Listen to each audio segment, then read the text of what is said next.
ಪ್ರೀತಿಯ ವಿದ್ಯಾರ್ಥಿಗಳೇ, ಈ ದಿನ ನಾವು 9ನೇ ತರಗತಿಯಲ್ಲಿ ಬರುವಂತಹ ತಾತ್ವಿಕ ವಿಭಾಗದಲ್ಲಿ ಬರುವಂತಹ ಬಾಸ್ಕೆಟ್ಬಾಲ್ ಅಧ್ಯಾಯದ ಬಗ್ಗೆ ನೋಡ್ತಾ ಹೋಗೋಣ. ನಾವು ಈಗಾಗಲೇ ಹಿಂದಿನ ತರಗತಿಯಲ್ಲಿ ಬಾಸ್ಕೆಟ್ಬಾಲ್ನ ಇತಿಹಾಸವನ್ನು, ಅಂಕಣವನ್ನು, ಗೋಲ್ ಪೋಸ್ಟ್ನ ರಚನೆಯನ್ನು, ಅಳತೆಯನ್ನು ಎಲ್ಲವನ್ನು ಕೂಡ ನೋಡ್ತಾ ಹೋದ್ವಿ. ಈ ತರಗತಿಯಲ್ಲಿ ನಾವು ಈ ಒಂದು ಬಾಸ್ಕೆಟ್ಬಾಲ್ ಆಟದಲ್ಲಿ ಬರುವಂತಹ ಹಲವಾರು ಗುಣಲಕ್ಷಣಗಳನ್ನ ತಿಳ್ಕೊಳ್ತಾ ಹೋಗೋಣ. ಯಾವ್ಯಾವ ಬರ್ತವೆ ಅದರಲ್ಲಿ? ಬಾಸ್ಕೆಟ್ಬಾಲ್ ಆಟದಲ್ಲಿ ಬರುವಂತಹ ತಂತ್ರಗಳು ಯಾವ್ಯಾವುದು? ಬಾಸ್ಕೆಟ್ಬಾಲ್ ಆಟದಲ್ಲಿ ಬರುವಂತಹ ತಂತ್ರಗಳು, ಬಾಸ್ಕೆಟ್ಬಾಲ್ ಆಟಗಾರನಲ್ಲಿ ಇರಬೇಕಾದಂತಹ ಗುಣಲಕ್ಷಣಗಳು ಏನು, ಮತ್ತು ಈ ಬಾಸ್ಕೆಟ್ಬಾಲ್ ಆಟದಲ್ಲಿ ಇರುವಂತಹ ವಿವಿಧ ಪಂದ್ಯಾವಳಿಗಳು ಯಾವ್ಯಾವುದು ಎನ್ನುವಂಥದ್ದನ್ನು ನಾವು ಈ ಅಧ್ಯಾಯದಲ್ಲಿ ನೋಡ್ತಾ ಹೋಗ್ತೀವಿ. ನಮ್ಮೆಲ್ಲರಿಗೂ ಗೊತ್ತಿದೆ, ಬಾಸ್ಕೆಟ್ಬಾಲ್ಗೆ ತನ್ನದೇ ಆದಂತಹ ವಿಶಿಷ್ಟವಾದಂತಹ ಸ್ಥಾನಮಾನ ಇದೆ. ಅತ್ಯಂತ ಪ್ರಸಿದ್ಧಿಯನ್ನು ಪಡೆದಿರುವಂತಹ ಕ್ರೀಡಾ ಸ್ಪರ್ಧೆಗಳಲ್ಲಿ ಬಾಸ್ಕೆಟ್ಬಾಲ್ ಕೂಡ ಒಂದು ಪ್ರಮುಖವಾದಂತಹದ್ದು. ಅಂತಹ ಬಾಸ್ಕೆಟ್ಬಾಲ್ ಆಟದ ಬಗ್ಗೆ ನಾವು ತಿಳ್ಕೊಳ್ತಾ ಹೋಗೋದಾದರೆ ಅದರಲ್ಲಿ ಬರುವಂತಹ ಮೊದಲನೇದು ಬಾಸ್ಕೆಟ್ಬಾಲ್ ಆಟದಲ್ಲಿ ಬರುವಂತಹ ತಂತ್ರಗಳು ಎನ್ನುವಂಥದ್ದು. ಆ ತಂತ್ರಗಳ ಬಗ್ಗೆ ನಾವು ನೋಡ್ತಾ ಹೋಗೋಣ.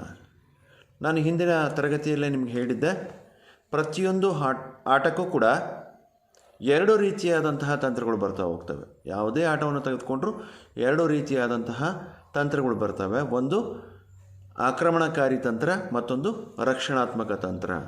ಅದೇ ರೀತಿ ಈ ಬಾಸ್ಕೆಟ್ಬಾಲ್ನಲ್ಲೂ ಕೂಡ ಅಷ್ಟೇ, ಆಕ್ರಮಣಕಾರಿ ತಂತ್ರ ಮತ್ತು ರಕ್ಷಣಾತ್ಮಕ ತಂತ್ರ ಅಂಥೇಳಿ ಎರಡು ತಂತ್ರಗಳನ್ನು ನಾವು ಇದರಲ್ಲಿ ಅಳವಡಿಸ್ಕೊಂಡಿದ್ದೀವಿ.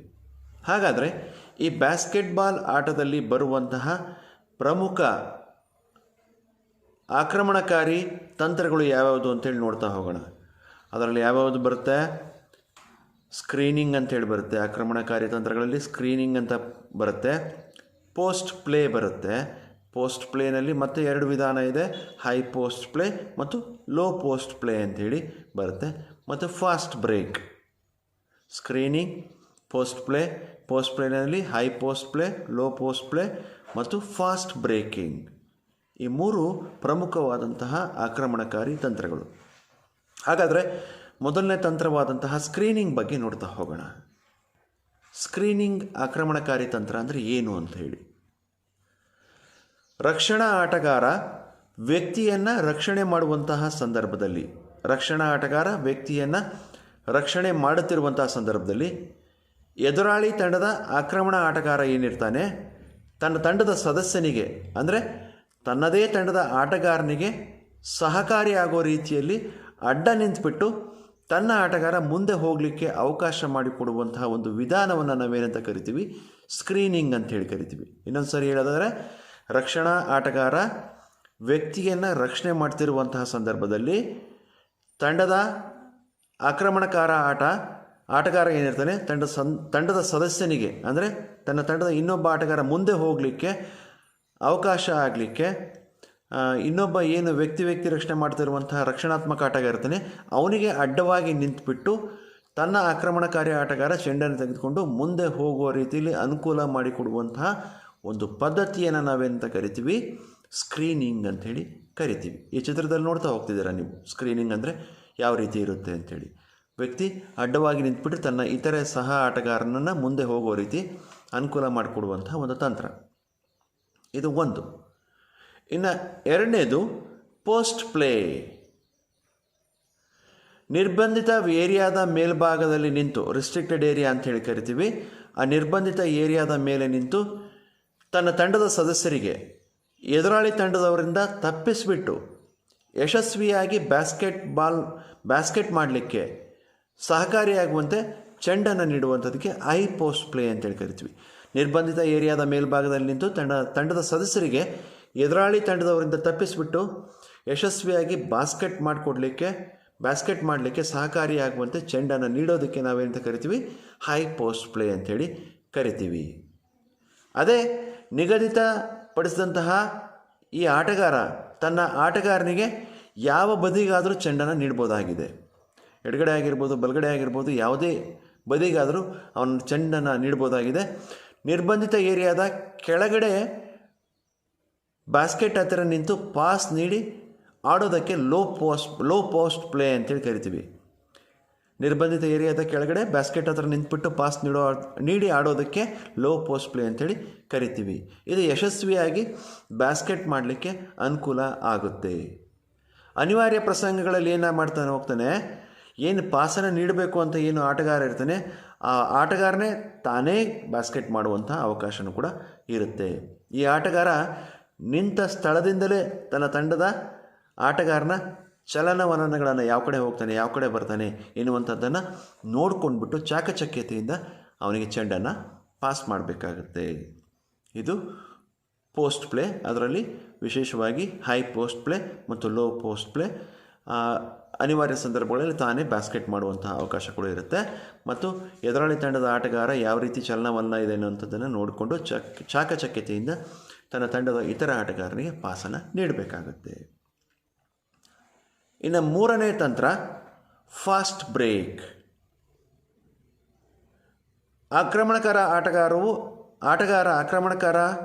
ಆಕ್ರಮಣವು ವಿಫಲವಾದಾಗ, ಏನು ಬ್ಯಾಸ್ಕೆಟ್ ಮಾಡಲಿಕ್ಕೆ ಹೋಗ್ತಾ ಇರ್ತಾನೆ, ಅವನು ಬ್ಯಾಸ್ಕೆಟನ್ನು ಮಾಡಲಿಕ್ಕೆ ಹೋಗ್ತಾನೆ, ಆ ಬ್ಯಾಸ್ಕೆಟ್ ಮಾಡಿದ್ದಂಥದ್ದು ಬ್ಯಾಸ್ಕೆಟ್ ಆಗೋದಿಲ್ಲ.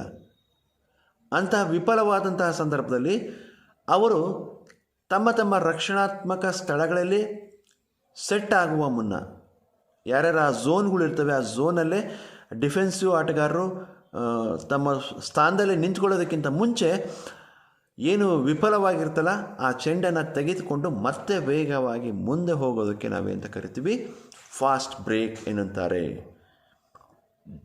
ರಭಸವಾಗಿ ಎದುರಾಳಿ ತಂಡದ ಕಡೆಗೆ ಬ್ಯಾಸ್ಕೆಟ್ ನಡೆಗೆ ನುಗ್ಗುವಂಥದ್ದನ್ನು ನಾವು ಫಾಸ್ಟ್ ಬ್ರೇಕ್ ಅಂತ ಕರಿತೀವಿ. ವ್ಯಕ್ತಿ ರಕ್ಷಣೆಯಲ್ಲಿ ಮ್ಯಾನ್ ಟು ಮ್ಯಾನ್ ಏನು ಆಟ ಆಡ್ತಾರೆ ಆ ಸಂದರ್ಭದಲ್ಲಿ ಇದು ತುಂಬ ಅನುಕೂಲ ಆಗುತ್ತೆ.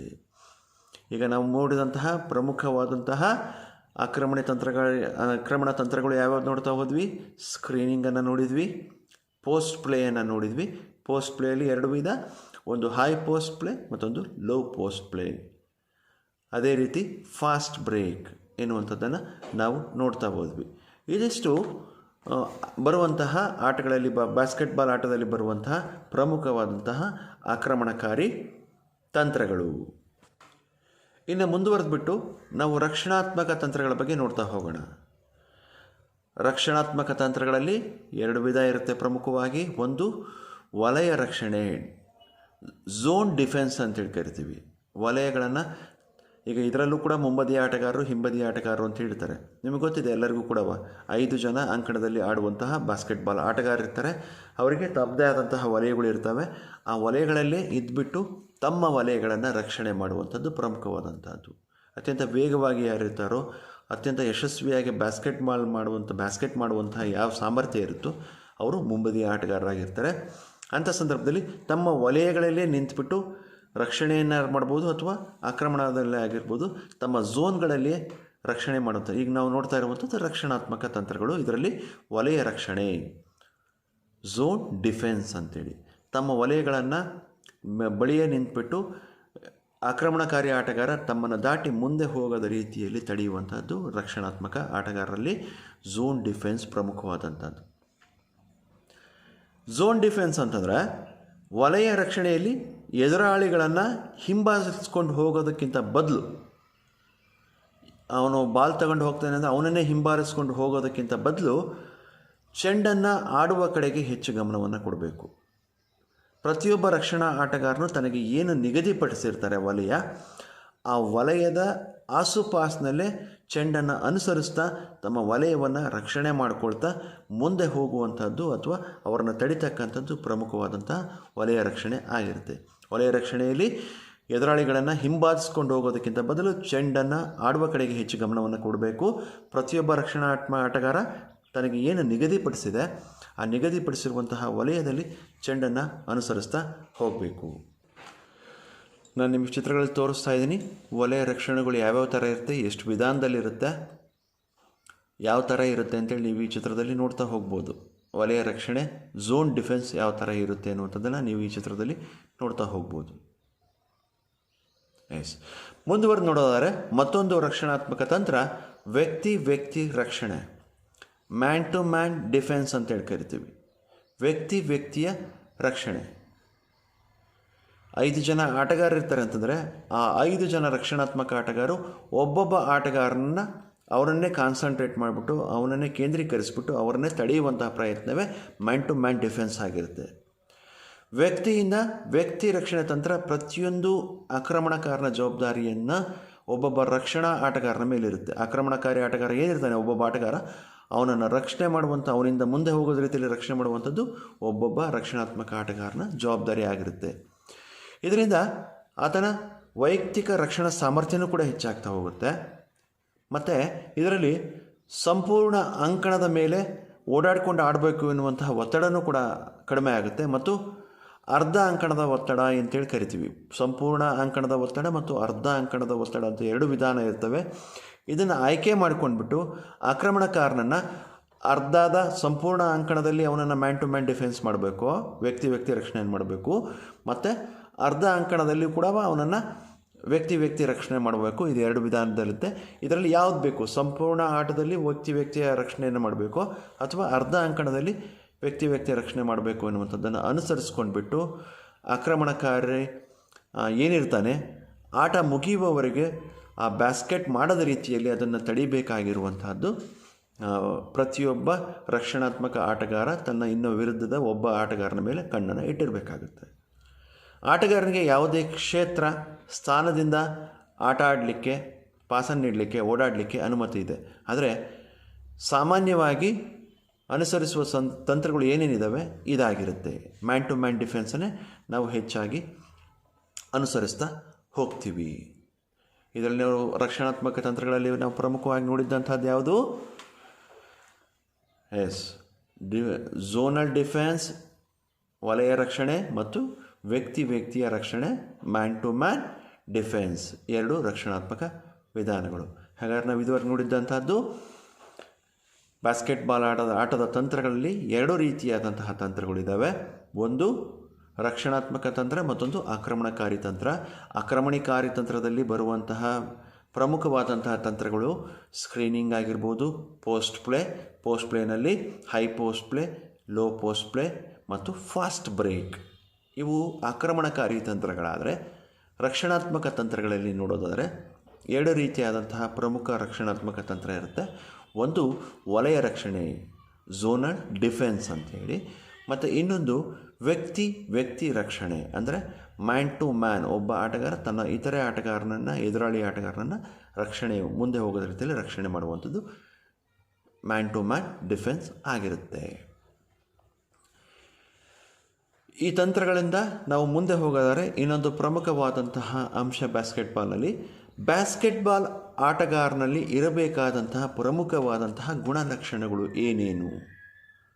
ಬ್ಯಾಸ್ಕೆಟ್ಬಾಲ್ ಆಟಗಾರನಲ್ಲಿ ಇರಬೇಕಾದಂತಹ ಪ್ರಮುಖವಾದಂತಹ ಗುಣಲಕ್ಷಣಗಳು ಏನು ಅಂಥೇಳಿ ನಾವೀಗ ನೋಡ್ತಾ ಹೋಗೋಣ. ಒಬ್ಬ ಒಳ್ಳೆಯ ಬ್ಯಾಸ್ಕೆಟ್ಬಾಲ್ ಆಟಗಾರ ಅನಿಸ್ಕೊಳ್ಬೇಕು ಅಂತಂದರೆ ಅವನು ಎತ್ತರವಾದಂತಹ ನಿಲುವನ್ನು ಹೊಂದಿರಬೇಕು. ಚೆಂಡನ್ನು ಬುಟ್ಟಿಯಲ್ಲಿ ಹಾಕಲಿಕ್ಕೆ ಅಥವಾ ಯಶಸ್ವಿಯಾಗಿ ಬ್ಯಾಸ್ಕೆಟ್ ಆಗದೇ ಇರುವಂತಹ ಬಾಲನ್ನು ತೆಗೆದುಕೊಂಡ್ಬಿಟ್ಟು ಮತ್ತೆ ಮರಳಿ ಪಡೀಲಿಕ್ಕೆ ಆಗಲಿ ಆ ಬೋರ್ಡ್ ಹತ್ರ ಹೋಗಿಬಿಟ್ಟು ಮತ್ತೆ ಬ್ಯಾಸ್ಕೆಟನ್ನು ಮಾಡಲಿಕ್ಕೆ ಬಹಳಷ್ಟು ಸುಲಭವಾಗುತ್ತೆ. ಅದಕ್ಕೋಸ್ಕರ ಏನು ಬೇಕು? ಎತ್ತರವಾದಂತಹ ನಿಲುವನ್ನು ಹೊಂದಿರಬೇಕು ಬ್ಯಾಸ್ಕೆಟ್ಬಾಲ್ ಆಟಗಾರ. ಕಾರಣ, ಚೆಂಡನ್ನು ಬುಟ್ಟಿಲಿ ಹಾಕಲಿಕ್ಕೆ ಆಗಲಿ ಅಥವಾ ಯಶಸ್ವಿ ಆಗದೇ ಇದ್ದಲ್ಲಿ ಮರಳಿ ಅದನ್ನು ವಾಪಸ್ ಪಡ್ಕೊಳ್ಳಿಕ್ಕೆ ಆಗಲಿ ಪ್ರಮುಖವಾದಂಥ ಗುಣಲಕ್ಷಣ ಎತ್ತರವಾದಂತಹ ನಿಲುವನ್ನು ಹೊಂದಿರಬೇಕು.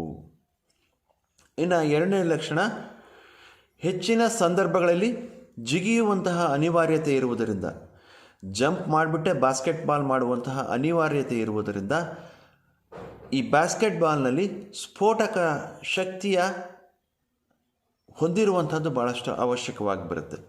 ಹೆಚ್ಚಿನ ಸಂದರ್ಭದಲ್ಲಿ ಈ ತಂತ್ರದಲ್ಲಿ ಪ್ರಮುಖ ಆಟಗಾರನಲ್ಲಿ ಇರಬೇಕಾದಂತಹ ಒಂದು ಲಕ್ಷಣ ಏನು ಅಂತಂದರೆ, ಹೆಚ್ಚಿನ ಸಂದರ್ಭದಲ್ಲಿ ಜಿಗಿಯುವ ಅವಶ್ಯಕತೆ ಇರೋದರಿಂದ ಅವನಲ್ಲಿ ಸ್ಫೋಟಕತ್ವದ ಹೊಂದಿರುವಂಥದ್ದು ಭಾಳಷ್ಟು ಅವಶ್ಯಕವಾಗಿ ಇರುತ್ತದೆ. ಈ ಚಿತ್ರದಲ್ಲಿ ನೋಡ್ತಾ ಇದ್ದೀರಾ ಯಾವ ಮಟ್ಟಕ್ಕೆ ಎಷ್ಟು ಎತ್ತರಕ್ಕೆ ಜಂಪ್ ಮಾಡ್ತಾ ಇದ್ದಾರೆ ಅನ್ನುವಂಥದ್ದನ್ನು. ಒಂದು ಯಶಸ್ವಿಯಾಗಿ ಬ್ಯಾಸ್ಕೆಟ್ ಮಾಡಲಿಕ್ಕೆ ಆಗಲಿ ಅಥವಾ ಆಗದೇ ಇರೋ ಸಂದರ್ಭದಲ್ಲಿ ವಾಪಸ್ ಪಡೀಲಿಕ್ಕೆ ಆಗಲಿ ಎತ್ತರವಾದಂಥ ನಿಲುವನ್ನು ಹೊಂದಿರಬೇಕು ಮತ್ತು ಸ್ಫೋಟದ ಕತ್ವವನ್ನು ಹೊಂದಿರಬೇಕು. ಮುಂದಿನ ಗುಣಲಕ್ಷಣವನ್ನು ನೋಡ್ತಾ ಹೋಗೋಣ. ಬಾಸ್ಕೆಟ್ಬಾಲ್ ಆಟಗಾರದು ಎದುರಾಳಿಗಳ ಚಲನವಲನಕ್ಕೆ ಅನುಗುಣವಾಗಿ ಚೆಂಡನ್ನು ರಕ್ಷಿಸಲಿಕ್ಕೆ ಆಗಲಿ ಅಥವಾ ಚೆಂಡನ್ನು ಪಾಸ್ ಮಾಡಲಿಕ್ಕೆ ಆಗಲಿ ಅಥವಾ ಶೂಟ್ ಮಾಡಲಿಕ್ಕೆ ಆಗಲಿ ಬಾಸ್ಕೆಟ್ ಮಾಡಲಿಕ್ಕೆ ಆಗಲಿ ಎದುರಾಳಿಗಳ ಚಲನವಲನಕ್ಕೆ ಅನುಗುಣವಾಗಿ ಚೆಂಡನ್ನು ರಕ್ಷಿಸುವಂಥದ್ದು ಮತ್ತು ಚೆಂಡನ್ನು ಪಾಸ್ ಮಾಡುವಂಥದ್ದು ಮತ್ತು ಚೆಂಡನ್ನು ಬಾಸ್ಕೆಟ್ ಮಾಡುವಂಥದ್ದನ್ನು ಮಾಡಲಿಕ್ಕೆ ಅವನಲ್ಲಿ ಚಪಲತೆಯ ಗುಣ ಅವಶ್ಯಕತೆವಾಗಿರುತ್ತದೆ. ಚಪಲತೆಯ ಗುಣ ಅಂತಂದರೆ ಏನು ಅಂತಂದರೆ ಯಾವ ರೀತಿಯಲ್ಲಿ ಎದುರಾಳಿ ಆಟಗಾರ ತನ್ನ ಚಲನವಲನಗಳನ್ನು ಬದಲಾಯಿಸ್ತಾನೆ ಎನ್ನುವಂತಹ ಒಂದು ಗುಣವನ್ನು ಅರ್ಥ ಮಾಡ್ಕೊಂಡ್ಬಿಟ್ಟು ಅವನ ಚಲನವಲನಕ್ಕೆ ಅನುಗುಣವಾಗಿ ತನ್ನ ಚಲನವಲನಗಳನ್ನ ಬದಲಾಯಿಸ್ಕೊಳ್ಳುವಂಥದ್ದನ್ನು ಚಪಲತೆಯ ಗುಣ ಅಂತೇಳಿ ಕರಿತೀವಿ. ಅಂತಹ ಚಪಲತೆಯ ಗುಣ ಕೂಡ ಇರಬೇಕಾಗುತ್ತೆ. ಮುಂದಿನ ಗುಣಲಕ್ಷಣ ಏನು ಬಾಸ್ಕೆಟ್ಬಾಲ್ ಅಂಕಣ ಇದೆ ಆ ಅಂಕಣವನ್ನು ಆದಷ್ಟು ಬೇಗ ಇನ್ನೊಂದು ತನ್ನ ಏನು ಬಾಸ್ಕೆಟ್ ಮಾಡಬೇಕಾಗಿರುತ್ತೆ ಆ ಬಾಸ್ಕೆಟ್ ಕಡೆಗೆ ಓಡಲಿಕ್ಕೆ ಅತ್ಯಂತ ಕಡಿಮೆ ಸಮಯದಲ್ಲಿ ಆ ಬಾಸ್ಕೆಟ್ ಕಡೆಗೆ ಓಡಲಿಕ್ಕೆ ಅವನಿಗೆ ವೇಗದ ಅವಶ್ಯಕತೆ ಇದೆ. ಫಾಸ್ಟ್ ಬೇಕಾಗುತ್ತೆ, ರನ್ನಿಂಗಲ್ಲಿ ಫಾಸ್ಟ್ ಬೇಕಾಗುತ್ತೆ. ಹಾಗಾಗಿ ಮತ್ತೊಂದು ಗುಣಲಕ್ಷಣ ವೇಗದ ಅವಶ್ಯಕತೆ ಇದೆ. ಏನಕ್ಕೆ? ಅಂಕಣದ ಬಾಸ್ಕೆಟ್ ಹತ್ರ ವೇಗವನ್ನು ಅತಿ ಕಡಿಮೆ ಸಮಯದಲ್ಲಿ ಕ್ರಮಿಸಲಿಕ್ಕೆ. ಮುಂದಿನ ಗುಣಲಕ್ಷಣ ಚೆಂಡನ್ನು ಪಾಸ್ ಪಡೀಲಿಕ್ಕೆ ಆಗಲಿ ಮತ್ತು ಪಾಸನ್ನು ನೀಡಲಿಕ್ಕೆ ಆಗಲಿ ಶರೀರವನ್ನು ಚಾಚಬೇಕಾಗಿರೋದ್ರಿಂದ ಅಥವಾ ಪಾಸನ್ನು ಕೆಳ ಹಂತದಲ್ಲಿ ಕೊಡಬೇಕಾದ್ರೆ ಬಗ್ಗಿ ಹಾಕೋದ್ರಿಂದ ಆಗಿರ್ಬೋದು ಅಥವಾ ಪಾಸನ್ನು ತೆಗೆದುಕೊಳ್ಳೋ ಬಗ್ಗಿ ಪಾಸ್ ತಗೊಳ್ಳೋದಿರ್ಬೋದು ಅಥವಾ ಎತ್ತರದಲ್ಲಿ ಜಂಪ್ ಮಾಡಿ ಪಾಸ್ ತಗೊಳ್ಳೋದೇ ಇರೋದರಿಂದ ಶರೀರವನ್ನು ಚಾಚಬೇಕಾಗಿರೋದ್ರಿಂದ ಅವನಲ್ಲಿ ಮೈ ಮಣಿತ ಯಾವ ರೀತಿಯೇ ಬೇಕಾದರೂ ಕೂಡ ತನ್ನ ಮೈ ಬಗ್ಗುವಂತಹ ಚಾಚುವಂತಹ ಗುಣ ಇರಬೇಕು ಶರೀರದ್ದು. ಹಾಗಾಗಿ ಮೈ ಮಣಿತ ಅವಶ್ಯಕವಾಗಿ ಬೇಕಾಗುತ್ತೆ. ಇದು ಪ್ರಮುಖವಾದಂತಹ ಮತ್ತೊಂದು ಗುಣ, ಮೈ ಮಣಿತ ಅವಶ್ಯಕವಾಗಿ ಬೇಕು. ಮುಂದಿನ ಗುಣಲಕ್ಷಣ ಚೆಂಡನ್ನು ಬುಟ್ಟಿಯೊಳಗೆ ಯಶಸ್ವಿಯಾಗಿ ಹಾಕಿ ಅಂಕವನ್ನು ಗಳಿಸಲಿಕ್ಕೆ. ಚೆಂಡನ್ನು ಯಶಸ್ವಿಯಾಗಿ ಬಾಸ್ಕೆಟ್ ಮಾಡಿದರೆ ಮಾತ್ರ ಅಂಕ ಬರುತ್ತೆ. ಆ ಚೆಂಡನ್ನು ಯಶಸ್ವಿಯಾಗಿ ಆ ಬಾಸ್ಕೆಟ್ನಲ್ಲಿ ಹಾಕಲಿಕ್ಕೆ ಪ್ರಮುಖವಾಗಿ ಬೇಕಾಗಿರುವಂಥದ್ದು ಕಣ್ಣು ಮತ್ತು ಕೈಗಳ ಸಂಯೋಜನೆ. ತನ್ನ ದೃಷ್ಟಿ ಆ ಬಾಸ್ಕೆಟ್ ಎಲ್ಲಿದೆ, ಎಷ್ಟು ದೂರ ಇದೆ, ನನ್ನ ಕೈ ಯಾವ ಥರದಿಂದ ಯಾವ ಒಂದು ಮಾರ್ಗದಲ್ಲಿ ಅದನ್ನು ಹಾಕಿದರೆ ಸರಿಯಾಗಿ ಹೋಗಿ ಆ ಬಾಸ್ಕೆಟಲ್ಲಿ ಬೀಳುತ್ತೆ ಅನ್ನುವಂಥದ್ದು ಗುಣ ಇರಬೇಕಾಗಿರೋದ್ರಿಂದ ಕಣ್ಣುಗಳು ಸಂಯೋಜನೆಯನ್ನು ಹೊಂದಿರಬೇಕು. ಕಣ್ಣು ಮತ್ತು ಕೈಗಳ ಸಂಯೋಜನೆ ಬಹಳಷ್ಟು ಅವಶ್ಯಕವಾಗಿ ಬೇಕಾಗಿರುವಂಥದ್ದು. ಕಣ್ಣುಗಳು ಮತ್ತು ಕೈಗಳ ಸಂಯೋಜನೆ ಚೆಂಡನ್ನು ಬಾಸ್ಕೆಟ್ ಮಾಡಲಿಕ್ಕೆ ಪ್ರಮುಖವಾಗಿ ಬೇಕಾಗಿರುತ್ತೆ. ಇನ್ನು ಕೊನೆಯ ಗುಣಲಕ್ಷಣವನ್ನು ನೋಡ್ತಾ ಹೋಗೋಣ. ಚೆಂಡನ್ನು ಯಶಸ್ವಿಯಾಗಿ ಬುಟ್ಟಿಲಿ ಹಾಕಬೇಕಾದ್ರೆ, ಬಾಸ್ಕೆಟ್ ಮಾಡಬೇಕಾದ್ರೆ, ಅಂಕವನ್ನು ಗಳಿಸಬೇಕು ಅಂತಂದರೆ ನಿಖರತೆ, ಪರ್ಫೆಕ್ಟ್ನೆಸ್ ಅಂತೇಳಿ ಕರಿತೀವಿ, ಅದನ್ನು ಅಕ್ಯುರಸಿ ಅಂತೇಳಿ ಕರಿತೀವಿ. ಆ ಅಕ್ಯುರಸಿ ಅಂದರೆ ನಿಖರತೆ.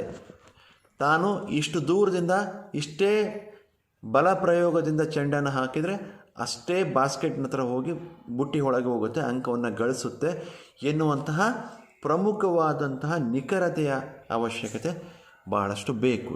ಚೆಂಡನ್ನು ಬುಟ್ಟಿಯೊಳಗೆ ಹಾಕಲಿಕ್ಕೆ, ಯಶಸ್ವಿಯಾಗಿ ಹಾಕಲಿಕ್ಕೆ ನಿಖರತೆಯ ಅವಶ್ಯಕವಾಗಿ ಬೇಕಾಗ್ತಾ ಹೋಗುತ್ತೆ. ಹಾಗಾದರೆ ಇದರಲ್ಲಿ ನಾವು ನೋಡಿದಂತಹದ್ದು ಪ್ರಮುಖ ಗುಣಲಕ್ಷಣಗಳನ್ನ ಏನೇನು ನೋಡಿದ್ವಿ? ಎತ್ತರವಾದಂತಹ ನಿಲುವನ್ನು ಹೊಂದಿರಬೇಕು, ಮತ್ತು ಜಿಗಿಲಿಕ್ಕೆ ಸ್ಫೋಟಕದ ಶಕ್ತಿ ಬೇಕು, ಮತ್ತು ಚೆಂಡನ್ನು ಪಾಸ್ ಮಾಡಲಿಕ್ಕೆ ಆಗ್ಬೋದು ಅಥವಾ ಚೆಂಡನ್ನು ಹಿಡೀಲಿಕ್ಕೆ ಆಗ್ಬೋದು, ತನಗೆ ಯಾವ ರೀತಿ ಬೇಕಾದರೂ ಎದುರಾಳಿ ಆಟಗಾರನ ತಕ್ಕಂತೆ ತನ್ನ ಚಲನೆಯನ್ನು ಬದಲಾಯಿಸಲಿಕ್ಕೆ ಚಪಲತೆಯ ಅವಶ್ಯಕತೆ ಇದೆ, ಮತ್ತು ದೂರವನ್ನು ಬೇಗ ಕ್ರಮಿಸಲಿಕ್ಕೆ ವೇಗದ ಅವಶ್ಯಕತೆ ಇದೆ. ಚೆಂಡನ್ನು ಪಾಸ್ ಮಾಡಲಿಕ್ಕೆ ಅಥವಾ ಹಿಡೀಲಿಕ್ಕೆ ಶರೀರವನ್ನು ಚಾಚಬೇಕಾಗಿರೋದ್ರಿಂದ ಮೈಮಣಿತದ ಅವಶ್ಯಕತೆ ಇದೆ ಅಂತ ನೋಡಿದ್ವಿ.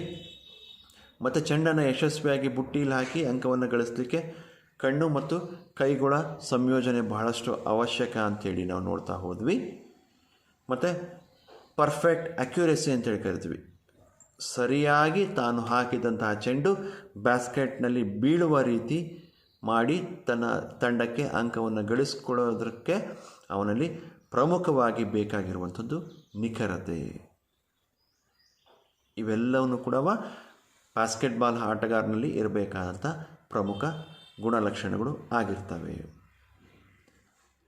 ಬಾಸ್ಕೆಟ್ಬಾಲ್ ಆಡ ಬರುವಂತಹ ತಂತ್ರಗಳ ಬಗ್ಗೆ ನೋಡಿದ್ವಿ ಮತ್ತು ಬಾಸ್ಕೆಟ್ಬಾಲ್ ಆಟದಲ್ಲಿ ಇರಬೇಕಾದಂತಹ ಗುಣಲಕ್ಷಣಗಳನ್ನ ನೋಡ್ತಾ ಹೋದ್ವಿ. ನಂತರ ಬಾಸ್ಕೆಟ್ಬಾಲ್ ಆಟದಲ್ಲಿ ಬರುವಂತಹ ಪ್ರಶಸ್ತಿಗಳು ಮತ್ತು ಪಂದ್ಯಾಟಗಳು ಯಾವ್ಯಾವುದು ಅಂತೇಳಿ ನೋಡ್ತಾ ಹೋಗೋಣ. ಬಾಸ್ಕೆಟ್ಬಾಲ್ ಆಟದಲ್ಲಿ ಹೆಸರು ಮಾಡಿದಂತಹ ಕ್ರೀಡಾಪಟುಗಳಿಗೆ ನೀಡುವಂತಹ ಪ್ರಶಸ್ತಿಗಳು ಯಾವ್ಯಾವುದು ಮತ್ತು ಯಾವ್ಯಾವ ಹಂತದಲ್ಲಿ, ರಾಷ್ಟ್ರ ಮಟ್ಟದಲ್ಲಿ ಆಗಿರ್ಬೋದು, ಅಂತಾರಾಷ್ಟ್ರೀಯ ಮಟ್ಟದಲ್ಲಿ ಆಗಿರ್ಬೋದು, ಯಾವ್ಯಾವ ರೀತಿಯಾದಂತಹ ಪಂದ್ಯಾಟಗಳು ನಡೀತವೆ ಅಂಥೇಳಿ ನಾವು ಈಗ ನೋಡ್ತಾ ಹೋಗೋಣ.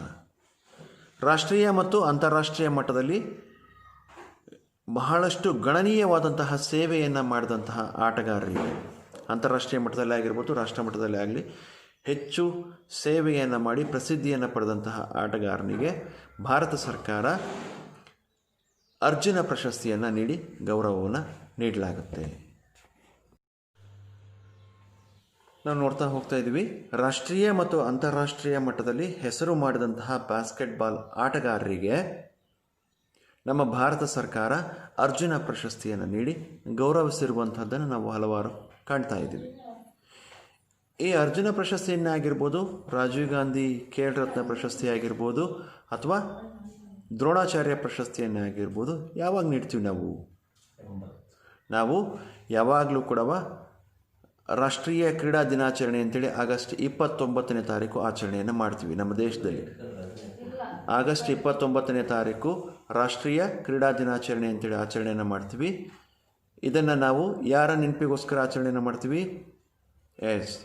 ನಾವು ಭಾರತದ ಹಾಕಿ ಮಾಂತ್ರಿಕ ಅಂಥೇಳಿ ನಾವು ಮೇಜರ್ ಧ್ಯಾನ್ ಚಂದ್ ಅಂತ ಏನಿದ್ರು, ಒಲಿಂಪಿಕ್ಸ್ನಲ್ಲಿ ಹಲವಾರು ಬಾರಿ ಬಂಗಾರದ ಪದಕವನ್ನು ಗಳಿಸಲಿಕ್ಕೆ ಪ್ರಮುಖ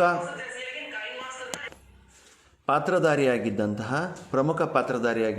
ಮೇಜರ್ ಧ್ಯಾನ್ ಚಂದ್ರವರ ಸಾಧನೆಯ ನೆನಪಿಗೋಸ್ಕರ ನಾವು ಪ್ರತಿ ವರ್ಷ ಆಗಸ್ಟ್ 29ನೇ ತಾರೀಕು ರಾಷ್ಟ್ರೀಯ ಕ್ರೀಡಾ ದಿನಾಚರಣೆ ಅಂತೇಳಿ ಆಚರಣೆಯನ್ನು ಮಾಡ್ತೀವಿ.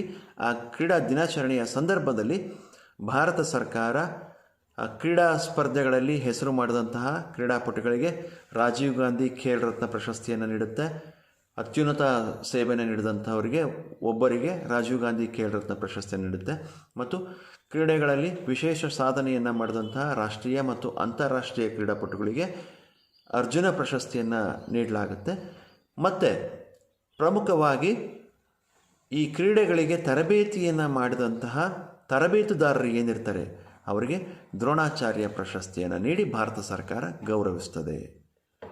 ಹಾಗಾಗಿ ಬಾಸ್ಕೆಟ್ಬಾಲ್ನಲ್ಲಿ ರಾಷ್ಟ್ರಮಟ್ಟ ಮತ್ತು ಅಂತಾರಾಷ್ಟ್ರೀಯ ಮಟ್ಟದಲ್ಲಿ ಹೆಸರು ಮಾಡಿದಂತಹ ಕ್ರೀಡಾಪಟುಗಳಿಗೆ ಅರ್ಜುನ ಪ್ರಶಸ್ತಿಯನ್ನು ನೀಡಿ ಗೌರವಿಸಲಾಗುತ್ತೆ. ಎಲ್ಲ ಕ್ರೀಡೆಗಳಲ್ಲಿರುವಂತೆ ಬಾಸ್ಕೆಟ್ಬಾಲ್ನಲ್ಲೂ ಕೂಡ ಅತ್ಯುತ್ತಮ ಕಾಣಿಕೆ ನೀಡಿದಂಥವರಿಗೆ ರಾಜೀವ್ ಗಾಂಧಿ ಖೇಲ್ ರತ್ನ ಪ್ರಶಸ್ತಿ ನೀಡಲಾಗುತ್ತೆ.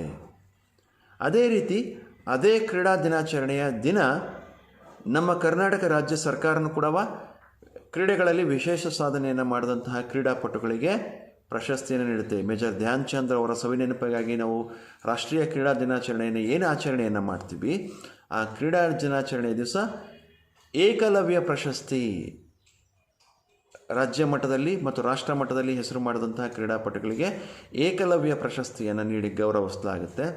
ಅತ್ಯುತ್ತಮ ತರಬೇತುದಾರರಿಗೆ ದ್ರೋಣಾಚಾರ್ಯ ಪ್ರಶಸ್ತಿಯನ್ನು ನೀಡಿ ಗೌರವಿಸಲಾಗುತ್ತೆ. ಇದಿಷ್ಟು ಯಾವುದಂಗಾದರೆ ಕ್ರೀಡಾ ಪ್ರಶಸ್ತಿಗಳ ಬಗ್ಗೆ ಯಾವ್ದು ನೋಡ್ತಾ ಹೋಗ್ತೀವಿ. ಭಾರತ ಸರ್ಕಾರ ನೀಡುವಂಥ ಅತ್ಯುನ್ನತ ಕ್ರೀಡಾ ಪ್ರಶಸ್ತಿಗಳು ರಾಜೀವ್ ಗಾಂಧಿ ಖೇಲ್ ರತ್ನ ಪ್ರಶಸ್ತಿ, ಅರ್ಜುನ ಪ್ರಶಸ್ತಿ, ದ್ರೋಣಾಚಾರ್ಯ ಪ್ರಶಸ್ತಿಯನ್ನು ಭಾರತ ಸರ್ಕಾರ ನೀಡಿದರೆ, ನಮ್ಮ ಕರ್ನಾಟಕ ರಾಜ್ಯ ಸರ್ಕಾರ ಕ್ರೀಡೆಗಳಲ್ಲಿ ವಿಶೇಷ ಸಾಧನೆಯನ್ನು ಮಾಡಿದಂಥವರಿಗೆ ಏಕಲವ್ಯ ಪ್ರಶಸ್ತಿ ಮತ್ತು ದ್ರೋಣಾಚಾರ್ಯ ಪ್ರಶಸ್ತಿಯನ್ನು ನೀಡಿ ಗೌರವಿಸಲಾಗುತ್ತೆ. ಇದಿಷ್ಟು ಕ್ರೀಡಾ ಪ್ರಶಸ್ತಿಗಳ ಬಗ್ಗೆ. ಇನ್ನು ಮುಂದೆ ನಾವು ನೋಡೋದಾದರೆ ಅಂತಾರಾಷ್ಟ್ರೀಯ ಮಟ್ಟದಲ್ಲಿ ಮತ್ತು ರಾಷ್ಟ್ರ ಮಟ್ಟದಲ್ಲಿ ನಡೆಯುವಂತಹ ವಿವಿಧ ಪ್ರಮುಖ ಕ್ರೀಡಾ ಸ್ಪರ್ಧೆಗಳು ಯಾವ್ಯಾವಿದ್ದಾವೆ, ಪಂದ್ಯಾವಳಿಗಳು ಯಾವ್ಯಾವಿದ್ದಾವೆ ಅಂತೇಳಿ ನಾವು ನೋಡ್ತಾ ಹೋಗೋಣ. ಅಂತಾರಾಷ್ಟ್ರೀಯ ಮಟ್ಟದಲ್ಲಿ ಮತ್ತು ರಾಷ್ಟ್ರ ಮಟ್ಟದಲ್ಲಿ ನಡೆಯುವಂತಹ ವಿವಿಧ ಪ್ರಮುಖ ಕ್ರೀಡಾ ಸ್ಪರ್ಧೆಗಳು, ಪಂದ್ಯಾಟಗಳು ಯಾವ್ಯಾವುದು ಅಂತ ನೋಡ್ತಾ ಹೋಗೋಣ. ಅತ್ಯಂತ ಪ್ರಮುಖವಾದಂಥದ್ದು ಮೊದಲನೇದು FIVB FIBA FIBA world cup ನಡೆಯುತ್ತೆ, ವಿಶ್ವಕಪ್ ನಡೆಯುತ್ತೆ. ಫಿಬಾ ವಿಶ್ವಕಪ್ ಪುರುಷರಿಗಾಗಿ ನಡೆಯುತ್ತೆ ಒಂದು. ಮತ್ತು ಫಿಬಾ ಮಹಿಳೆಯರ world cup championship. Basketball Olympic basketball ಪಂದ್ಯಾವಳಿ, ಒಲಿಂಪಿಕ್ ಬಾಸ್ಕೆಟ್ಬಾಲ್ ಪಂದ್ಯಾವಳಿ. 19 ವರ್ಷ ಒಳಗಿನವರ ವಿಶ್ವ ಪಂದ್ಯಾವಳಿ. 17 ವರ್ಷ ವಯೋಮಿತಿಯವರ ವಿಶ್ವ ಪಂದ್ಯಾವಳಿ. Continental cup. ಯಾವುದು? ಫಿಬಾ ಪುರುಷರಿಗೆ ವರ್ಲ್ಡ್ ಕಪ್, ಕಾಂಟಿನೆಂಟಲ್ ಕಪ್. ಪುರುಷ ಮತ್ತು ಮಹಿಳೆಯರ ಸೀನಿಯರ್ ಬಾಸ್ಕೆಟ್ಬಾಲ್ ಪಂದ್ಯಾವಳಿ, ರಾಷ್ಟ್ರಮಟ್ಟದಲ್ಲಿ ನಡೆಯುವಂಥ ಸ್ಪರ್ಧೆಗಳು ಇನ್ನು ಮುಂದೆ ಹೇಳುವಂಥದ್ದು. ಪುರುಷ ಮತ್ತು ಮಹಿಳೆಯರ ಸೀನಿಯರ್ ಬಾಸ್ಕೆಟ್ಬಾಲ್ ಪಂದ್ಯಾವಳಿ. 18 ವರ್ಷ ವಯೋಮಿತಿಯ ಒಳಗಿನ ಹುಡುಗ ಮತ್ತು ವಿದ್ಯಾರ್ಥಿಗಳಿಗಾಗಿ ಜೂನಿಯರ್ ರಾಷ್ಟ್ರೀಯ ಬಾಸ್ಕೆಟ್ಬಾಲ್ ಪಂದ್ಯಾವಳಿ.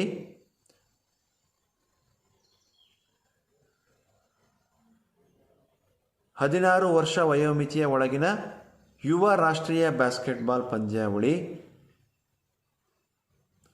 13 ವರ್ಷ ವಯೋಮಿತಿಯ ಒಳಗಿನ ಹುಡುಗ ಮತ್ತು ಹುಡುಗಿಯರಿಗೆ ಸಬ್ ಜೂನಿಯರ್ ಅಥವಾ ಮಿನಿ ರಾಷ್ಟ್ರೀಯ ಬಾಸ್ಕೆಟ್ಬಾಲ್ ಪಂದ್ಯಾವಳಿ. 13 ವರ್ಷ ಒಳಗಿನ ವಯೋಮಿತಿಯ ವಿದ್ಯಾರ್ಥಿಗಳಿಗೆ ಸಬ್ ಜೂನಿಯರ್ ಅಥವಾ ಮಿನಿ ರಾಷ್ಟ್ರೀಯ ಬಾಸ್ಕೆಟ್ಬಾಲ್ ಪಂದ್ಯಾವಳಿ. ಪುರುಷ ಮತ್ತು ಮಹಿಳೆಯರಿಗೆ ಫೆಡರೇಷನ್ ಕಪ್. ಪುರುಷ ಮತ್ತು ಮಹಿಳೆಯರಿಗೆ ಫೆಡರೇಷನ್ ಕಪ್. ಹಾಗಾದರೆ ಇದುವರೆಗೂ ನಾವು ನೋಡಿದಂತಹ ಪಂದ್ಯಾಟಗಳು ವಿಶ್ವ ರಾಷ್ಟ್ರ ಮಟ್ಟದಲ್ಲಿ, ಅಂತಾರಾಷ್ಟ್ರೀಯ ಮಟ್ಟದಲ್ಲಿ ಯಾವುದು? ಫಿಬಾ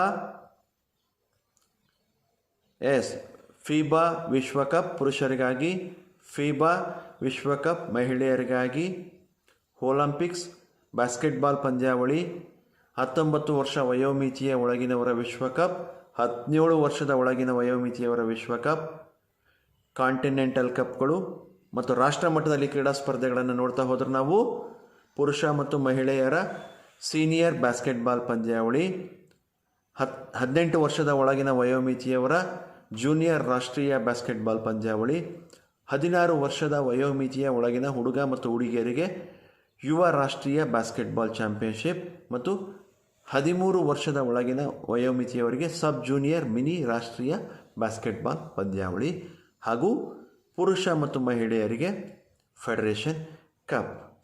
ಇವಿಷ್ಟು ಕಪ್ಗಳ ಬಗ್ಗೆ. ಇದುವರೆಗೂ ನೀವು ಬಾಸ್ಕೆಟ್ಬಾಲ್ನಲ್ಲಿ ಬರುವಂತಹ ಪ್ರಮುಖ ಅಂಶಗಳನ್ನು ಈ ಅಧ್ಯಾಯದಲ್ಲಿ ನೋಡ್ತಾ ಹೋದ್ವಿ. ಹಾಗಾದರೆ ನಾವೇನು ನೋಡ್ತಾ ಹೋದ್ವಿ ಈ ಅಧ್ಯಾಯದಲ್ಲಿ? ಬಾಸ್ಕೆಟ್ಬಾಲ್ನಲ್ಲಿ ಬರುವಂತಹ ಪ್ರಮುಖವಾದಂತಹ ತಂತ್ರಗಳು ಯಾವ್ಯಾವು? ಪ್ರಮುಖವಾಗಿ ಬರುವಂತಹ ತಂತ್ರಗಳು ಯಾವುದು? ಆಕ್ರಮಣಕಾರಿ ತಂತ್ರಗಳು ಮತ್ತು ರಕ್ಷಣಾತ್ಮಕ ತಂತ್ರಗಳು. ಆಕ್ರಮಣಕಾರಿ ತಂತ್ರಗಳಲ್ಲಿ ಬರುವಂತಹದ್ದು ಯಾವುದು?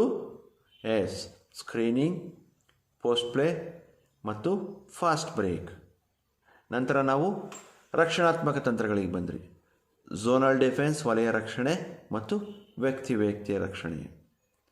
ಅದಾದ ನಂತರ ನಾವು ಬಾಸ್ಕೆಟ್ಬಾಲ್ ಆಟಗಾರನಲ್ಲಿ ಇರಬೇಕಾದಂತಹ ಗುಣಲಕ್ಷಣಗಳು ಏನೇನು ಅಂತೇಳಿ ನೋಡ್ತಾ ಹೋದ್ವಿ.